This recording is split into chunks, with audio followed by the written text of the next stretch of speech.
Assalamualaikum warahmatullahi wabarakatuh.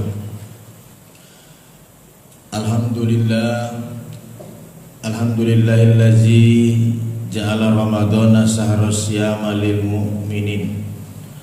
Asyhadu an la ilaha illallah wahdahu la syarikalah wa asyhadu anna Muhammadan abduhu wa rasuluh. Allahumma shalli ala sayyidina Muhammad wa ala ali sayyidina Muhammad, amma ba'du. Yang terhormat Bapak Bupati Labuhan Batu Utara, Bapak Hendrianto SNMM. Yang terhormat Bapak Wakil Bupati Bapak Haji Syamsul Tanjung STMH. Yang terhormat Bapak Kabar Dinas Pendidikan Kabupaten Labuhan Batu Utara, Bapak Haji Suryaman MPD. Yang terhormat Ketua Dewan Pendidikan Kabupaten Labuhan Batu Utara, Bapak Juru Bakti Ajis SAGMA. Dan yang terhormat seluruh kaum muslimin, soimin dan soimah dimanapun Anda berada. Puja dan syukur mari sama-sama kita panjatkan kehadirat Allah Subhanahu wa Ta'ala. Alhamdulillah, di sore hari ini di puasa yang ke-11 Allah masih memberi kita kesehatan, kesempatan, sehingga kita masih dapat hadir dalam rangka untuk mendengarkan tausiah setiap harinya yang dilaksanakan Dewan Pendidikan Kabupaten Labuhan Batu Utara. Sholawat dan salam tercurah senantiasa keharibaan junjungan kita Nabi besar Muhammad SAW. Kita berharap senantiasa syafaatnya kita harapkan di hari kemudian nanti. Amin amin ya rabbal alamin. Jamaah yang dimuliakan Allah Subhanahu wa Ta'ala, pada kesempatan singkat ini tausiah kita mengambil tema keistimewaan Ramadan. Ada 5 keistimewaan Ramadan, paling tidak jika waktu tidak memungkinkan 1 atau 2 yang akan kita bicarakan. Para ulama sepakat bahwa keistimewaan Ramadan yang pertama adalah Ramadan disebut dengan Syahrul Quran, turunnya Al-Quran. Ramadan Allah pilih sebagai tempat di mana diturunkan Al-Quran. Padahal kita tahu seluruh kitab-kitab yang Allah turunkan, ada Taurat, ada Zabur, ada Injil, itu semua diturunkan di bulan Ramadan. Namun istimewa kitab kita Al-Quran juga diturunkan pada bulan Ramadan. Al-Quran, kitab suci kita umat Islam, pedoman hidup kita, diturunkan di bulan Ramadan. Sejak awal Ramadan, ribuan bahkan jutaan kaum muslimin yang melaksanakan tadarus. Ini membuktikan cikal bakal bahwa Ramadan diturunkan di bulan Ramadan dan Al-Quran diturunkan di bulan Ramadan. Lalu kemudian berkah Al-Quran lah yang mereka ambil sejak awal Ramadan. Tak jarang kita dengar, kita saksikan banyak orang yang tadarus sampai kadang-kadang nggak ada Quran, pulang ke rumah dia tadarus sendiri. Para imam-imam terdahulu, Imam Syafi'i misalnya, beliau sendiri pun sampai pulang ke rumah tadarus di rumah sendirian, kadang-kadang sampai 10 juz satu hari, bahkan kadang-kadang lebih. Saya pernah cerita kepada jamaah seperti itu. Yang Syafi'i satu hari baca Quran 10 juz. Kata Mama itu, saya berustad sampai juga 3 juz, cuma enggak juz Al-Quran, juz pokat, juz apa katanya. Saya bilang saya pun lebih dari situ, kalau hanya juz pokat, juz limun, juz wartil katanya, juz timun. Jadi inilah yang pertama kali Al-Quran ada diturunkannya Al-Quran di bulan Ramadan. Jamaah yang dimuliakan Allah Subhanahu wa Ta'ala. Lalu kemudian kita menyaksikan banyak juga di antara kita kaum muslimin ini yang tidak mengerti dengan makna tadarus. Sesuai dengan asal usul suku katanya, tadarus itu adalah belajar mempelajari Al-Quran. Kalau sudah namanya mempelajari, tentu ada yang membaca, ada yang menelaah, ada yang menyimak. Itulah namanya tadarus. Saya pernah melihat, menyaksikan, kebetulan 3 hari pula mati lampu. Habis 3 hari mati lampu, 3 hari pula mati, datang hujan. Kata yang najib masjid, beginilah kurasa katanya, kita baginya lagi ini, juz 20 bawa uak ke rumah, juz 21 kita bagi 3 lagi katanya. Terakhir nanti jumpa kita malam 27 khatam Quran. Inilah, apakah ini yang dikatakan tadarus itu? Tidak, jamaah sekalian. Tadarus itu adalah, yang penting adalah pemahamannya, bukan mengajar supaya cepat juznya, cepat khatamnya. Bukan khatamnya yang dikejar, tapi bagaimana pemahaman Al-Quran.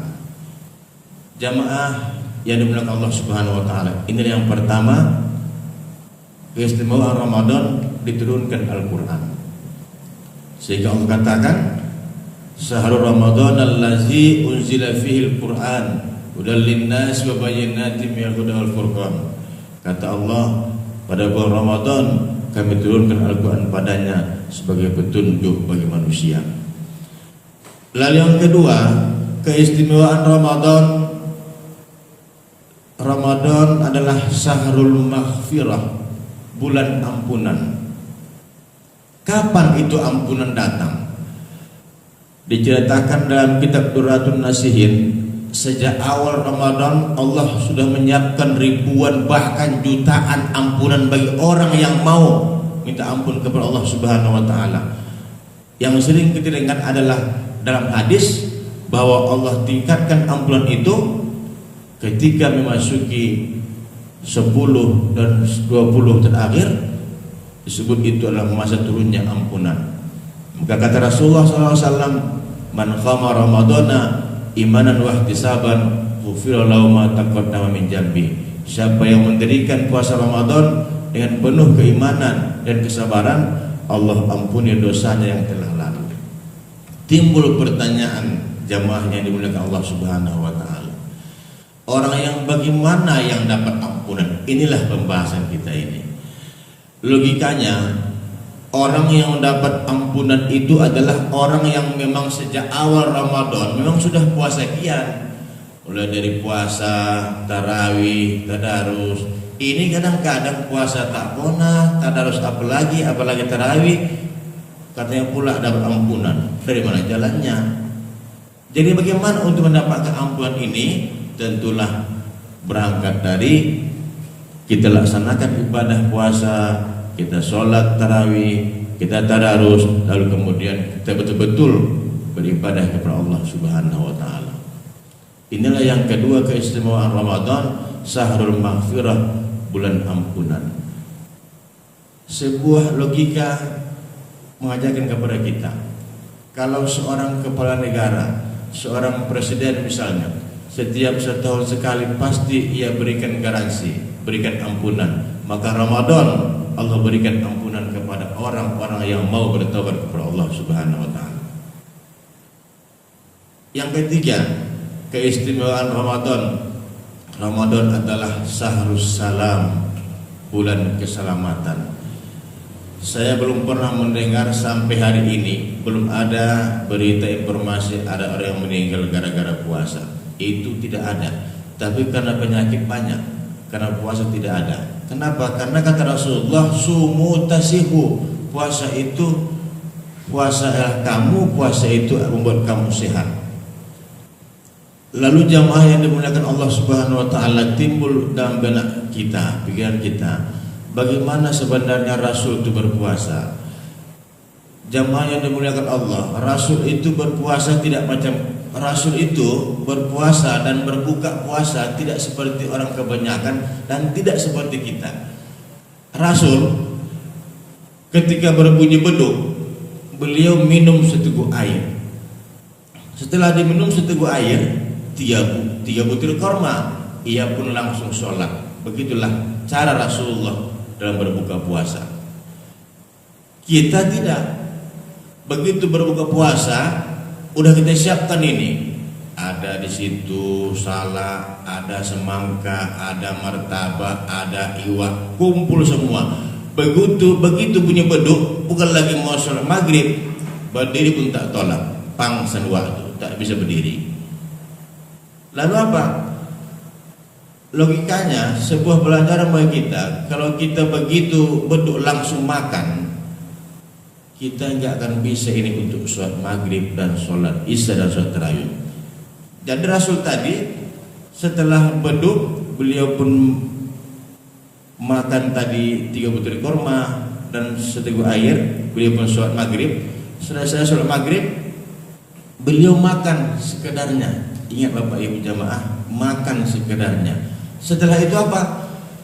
Masuk waktu sholat isya, sholat tarawih dan sholat dan tadarus. Lalu kapanlah makan yang kenyang itu? Setelah sholat tarawih dan tadarus.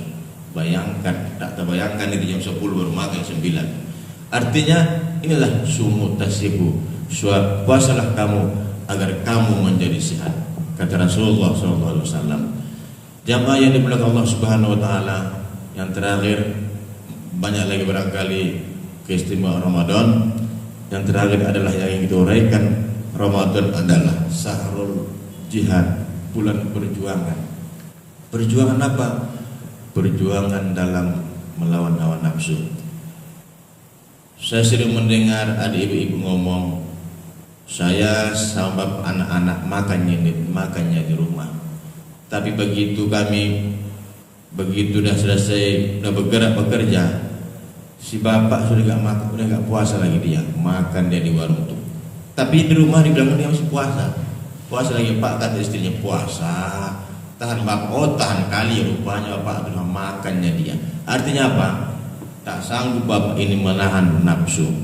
Padahal jamaah yang dimuliakan Allah Subhanahu Wa Taala, Al-Baqarah 183 telah mengatakan, kata Allah, ya ayyuhallazina amanu kutiba alaikumussyam, kata Allah, hai orang-orang beriman, diwajibkan atas kamu berpuasa.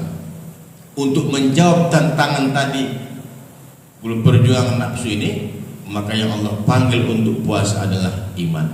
Kenapa iman yang Allah panggil? Logikanya jamaah sekalian, kalaulah tidak karena iman, berat ini puasa ini. Haus, lapar, dahaga, lain lagi terik matahari yang dihadapi. Mudah-mudahan dengan iman, maka puasa yang 30 hari akan dapat kita laksanakan dengan baik. Terakhir jamaah dimuliakan Allah Subhanahu Wa Taala, mari kita bersama-sama berdoa kepada Allah Subhanahu Wa Taala, semoga kiranya wabah COVID-19 ini cepat berakhir. Allah angkat dari negara Indonesia ini, Allah angkat dari provinsi Sumatera ini, Allah angkat dari Kabupaten Labuan Batu Utara ini. Akhirnya saya barangkali ini dapat sampaikan. Mari kita saksikan, jangan lupa saksikan di YouTube channel Dewa Pendidikan Kabupaten Labuan Batu Utara.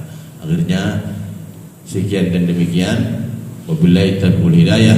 Wassalamualaikum warahmatullahi wabarakatuh.